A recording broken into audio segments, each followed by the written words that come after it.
पाचोरा शहरात दिवसेंदिवस गुंडागर्दी वाढत चालली असून पाचोरा शहराच्या हम रस्त्यावर तसेच भरवस्तीत दिवसाढवळ्या दारुड्यांचा धिंगाणा सुरू असतो। तसेच बस स्थानक परिसरात आणि इतर ठिकाणी गावठी हातभट्टीच्या दारूची अवैध विक्री केली जात असल्याचं खात्रीलायक वृत्त असून बस स्थानक परिसरात टवाळखोर वाढली असल्यानं बाहेरगावावरून येणाऱ्या शालेय विद्यार्थिनींना त्रास सहन करावा लागत आहे।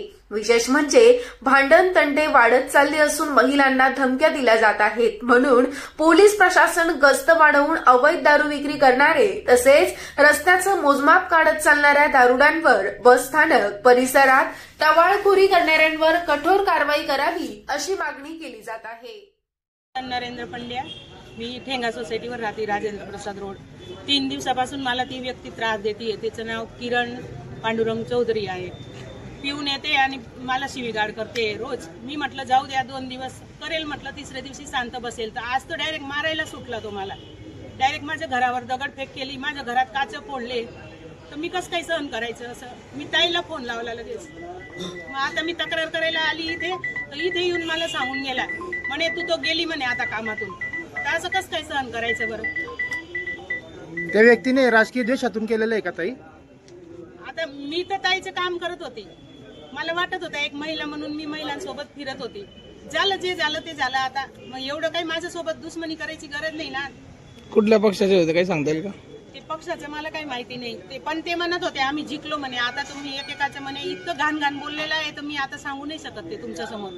आता बघतो म्हणे, एकेकाला मला सांगितलंय म्हणे त्या बघून घे तू, आम्ही बघून घेऊ तुला। इतक्यापर्यंत बोलतोय तो, डायरेक्ट धमक्या देतोय तू बघ म्हणे आणि तुझ्या माणसाला बोलव म्हणे। इथे मी बोलली ना त्याला की बायांशी काय खेळतोय भाऊ तू, तर म्हणे तुझ्या माणसाला बोलव। म्हटलं माझा माणूस रिकामा नाहीये। नाही बोलव म्हणे, सगळ्यांना ठेचतो म्हणे, मारतो म्हणे सगळ्यांना। आणि आता कधी आम्हाला काही झालं मला किंवा माझ्या माणसाला किंवा माझ्या मुलाला तर तो व्यक्ती जबाबदार राहणार आहे, हे 100% मी सांगते तुम्हाला। कारण आमची गावामध्ये कधीच काही कोणाशी दुश्मनी नाही, काही नाही। आणि याने एवढं लावलंय माझ्या मागे, तर कशाचा माज आलाय त्याला विचारा त्याला। आणि त्याला पकडायला पाहिजे। मी 2 तासापासून इथे आलेली, अजून पण यांचं काहीच हालचाल नाही। असं थोडी राहता कायदा। तुम्ही आम्ही आमची कार्यवाही करू। मग त्याने घरी फोटो वगैरे काढून गेले, काचे वगैरे फोडले, दगड फेकले, त्यांचे फोटो पण काढले, आले ते करतील। आता बघू, त्यांच्याकडून आम्हाला तेच अपेक्षा आहे। काय सांगाल तुम्ही? आज पोलीस स्टेशनला आलेल्या आहेत, काय सांगाल ताई याबद्दल? गेल्या 3 दिवसापासून आमच्या महिला पदाधिकारी आहेत कुंदनताई पांड्या यांच्या घरावर 2-3 दिवसापासून एक व्यक्ती दारू पिऊन त्यांच्या घरावर दगडफेक करत आहे। त्यांचा मला दुपारी फोन आला आणि त्या प्रचंड रडत होत्या आणि आत्ताच्या आत्ता माझ्या मदतीला पाठवा म्हणून त्यांनी मला सांगितलं।